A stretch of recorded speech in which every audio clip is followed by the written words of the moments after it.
A4C all for Christ. పగ కలహమును రేపును, ప్రేమ దోషములన్నిటినీ కప్పును. సామెతలు 10:12. ప్రార్థన.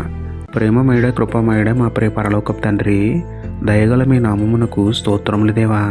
అయ్యా, మమ్మల్ని బాధించే వారిపై కక్ష కలిగి ఉండకుండా, శత్రువులపై పగ పెట్టుకోకుండా క్షమించే మనస్సు మాకు అనుగ్రహించండి తండ్రి. అల్లరి పుట్టించే గొడవలకు, కలహాలు రేపే పగలకు మా హృదయంలో చోటీయకుండా అందరితో సమాధాన పడుతూ ప్రతి ఒక్కరిని సమాధానపరిచే ఓపిక, సహనం మాకు ఇవ్వండి తండ్రి.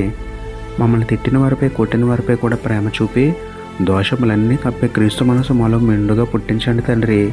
మా ప్రవర్తన మీకు ప్రీతికరంగా మలచి మా శత్రువులను మాకు మిత్రులుగా మార్చమని వేడుకుంటూ, సిలువ వేసిన వారిని సైతం క్షమించిన మీకే స్తుతులు చెల్లించుకుంటూ, నమ్ముట నీ వలనైతే నమ్మువానికి సమస్తమును సాధ్యమే అన్న విశ్వాసంతో యేసయ్య పరిశుద్ధ నామములో ప్రార్థించి పొందుకున్నాము పరమ తండ్రి. ఆమేన్.